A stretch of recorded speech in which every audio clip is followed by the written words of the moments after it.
वंदे मातरम। नमस्कार, जय श्री राम।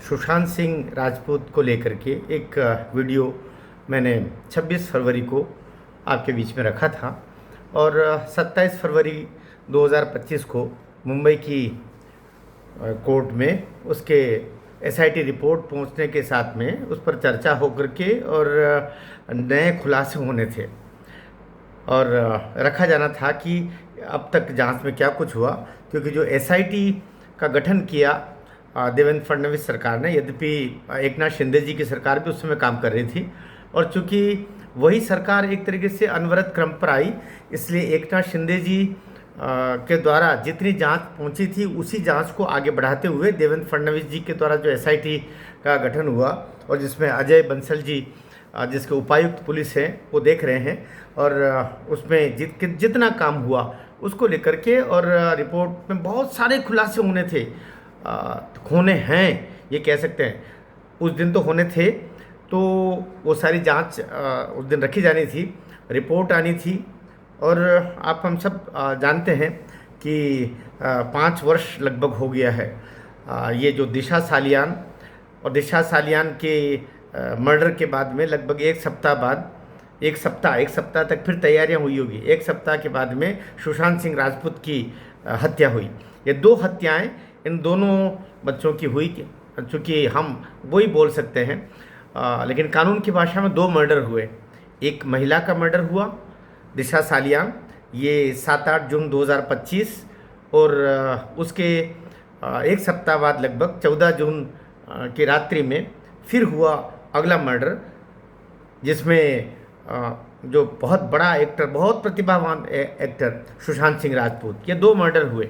लेकिन इन दोनों ही मर्डर को मीडिया के द्वारा और चूँकि उस समय तत्कालीन सरकार जो थी उद्धव ठाकरे जी की सरकार, और उद्धव ठाकरे जी की सरकार जिसके मुख्यमंत्री उद्धव ठाकरे स्वयं और आदित्य ठाकरे उन्हीं का जिसको कहते हैं छोटा पेंगुइन के नाम दिया मीडिया वाले बंधुओं ने, वो स्वयं ही मंत्री। तो उस चीज़ को, क्योंकि दिशा सालियान के मर्डर को वो आत्महत्या बताने में 5-6 दिन में लगभग सफल हो गए मीडिया और सब तरफ से, तो उन्होंने अगली हिम्मत करके और फिर अगला मर्डर कर दिया सुशांत सिंह राजपूत का।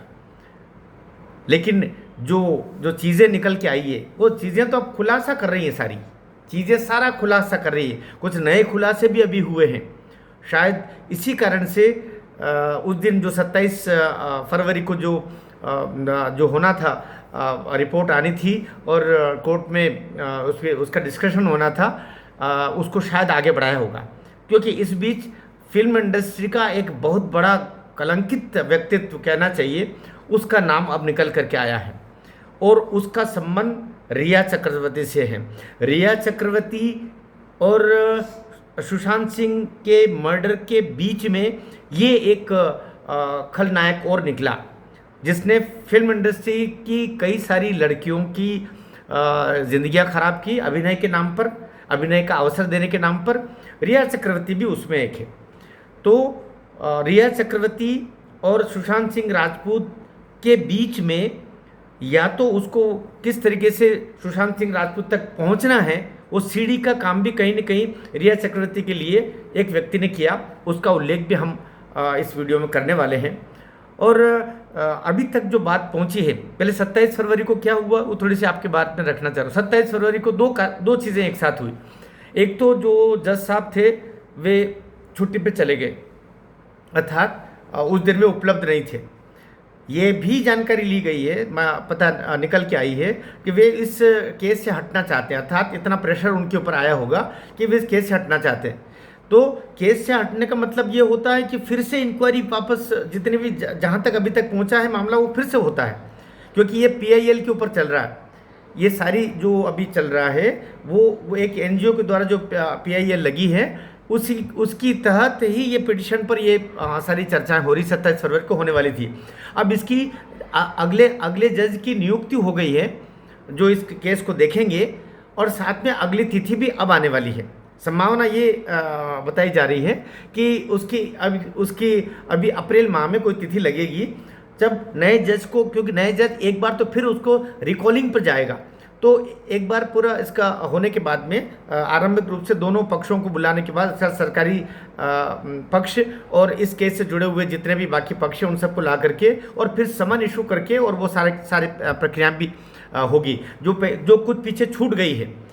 क्योंकि जब हाई कोर्ट में केस जाता है तो नए सिरे से नए एविडेंस जब आते हैं तो फिर एसआईटी के माध्यम से ही वो एविडेंस रखे जा सकते हैं, क्योंकि उन सारे लोगों को तो हाई कोर्ट कभी बुलाता नहीं है। इसलिए वो एसआईटी की रिपोर्ट के माध्यम से एसआईटी उनको समझ करके और वो लेकर के आती है। तो अब ये स्थिति है कि अप्रैल माह में बहुत सारे बंधु चाह रहे थे कि इसके अपडेट्स बताए जाएं।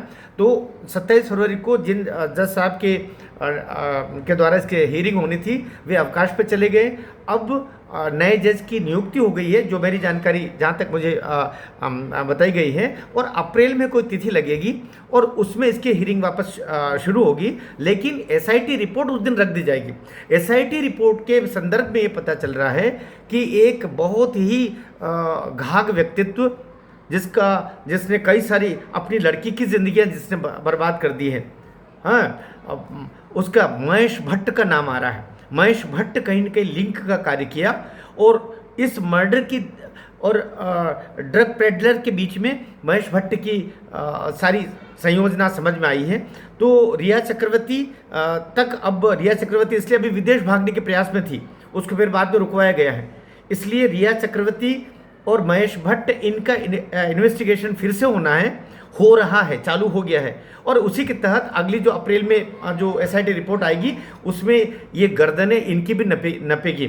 आदित्य ठाकरे हो या आपके ये इनसे जुड़े हुए जितने भी सूरज पंचोली हो, इम्तियाज़ खत्री हो, क्योंकि इस लड़की को तो जिसको 14वीं मंजिल से फेंका दिशा सालियान और बताया उसने आत्महत्या कर ली, और उसके बाद में पोस्टमार्टम भी उसमें बताया कि आत्महत्या कर ली, क्योंकि 14वीं मंजिल से गिरने के बाद उसका शरीर का क्या भाग बचा होगा। और कौन ऐसा डॉक्टर होता है, सरकारी डॉक्टर, जो ये कह देगा कि हाँ साहब इसके तो इसका बलात्कार हुआ। तो जैसा पोस्टमार्टम रिपोर्ट में जो लिखवा दिया गया वही हो गया। और ये क्योंकि वो दिशा सालियान में सफल हो गए तो वो अगले क्रम पर इन्होंने सुशांत सिंह राजपूत की हत्या करके और वही कार्य किया, लेकिन तब तक मामला बहुत फैल चुका था। इसलिए हम आप सब ये प्रयास करें कि अगली हियरिंग जो अप्रैल में होगी उसकी लाइव टेलीकास्ट हो, साथ ही ये जो रिपोर्ट रखी जाए उसमें हम देवेंद्र फडणवीस सरकार के ऊपर भी थोड़ा दबाव डालें, सोशल मीडिया के माध्यम से भी दबाव डालें, क्योंकि बहुत पावरफुल लोग हैं। हम कुछ सोशल मीडिया एक्टिविस्ट ज़रूर हैं जो यूट्यूब के माध्यम से अपनी बात को पहुंचा रहे हैं। आपसे निवेदन है कि इस वीडियो को इतना पहुंचाएं, देवेंद्र फडणवीस जी और अजय बंसल जी जो इस कार्य को देख रहे हैं, उपायुक्त महोदय, उन तक भी ये वीडियो जाए, देवेंद्र फडणवीस जी तक वीडियो जाए और आदित्य ठाकरे की गर्दन तक पहुंचना चाहिए, क्योंकि वो दिशा सालियान की मृत्यु के दिन रात्रि के समय वहीं थे क्या था। तो अगर आदित्य ठाकरे वहाँ था, जो डिजिटल एविडेंस बताए जा रहे हैं, तो फिर उसको अब तक उसकी गिरफ्त में गर्दन क्यों नहीं ली जा रही है। इसलिए बहुत ताकत लगानी पड़ेगी, ताकतवर लोग। इसलिए मेरे पिछले वीडियो में कई लोग ये कह रहे थे कि अब कुछ नहीं होगा, कुछ नहीं, लेकिन बंधुओं निराश ना होइएगा, होगा। अरे जिसने अत्याचार किया उस समय वहाँ पर अभी उसकी कब्र को खोद करके और औरंगजेब की कब्र को खोद के और फेंकने की बात चल रही है।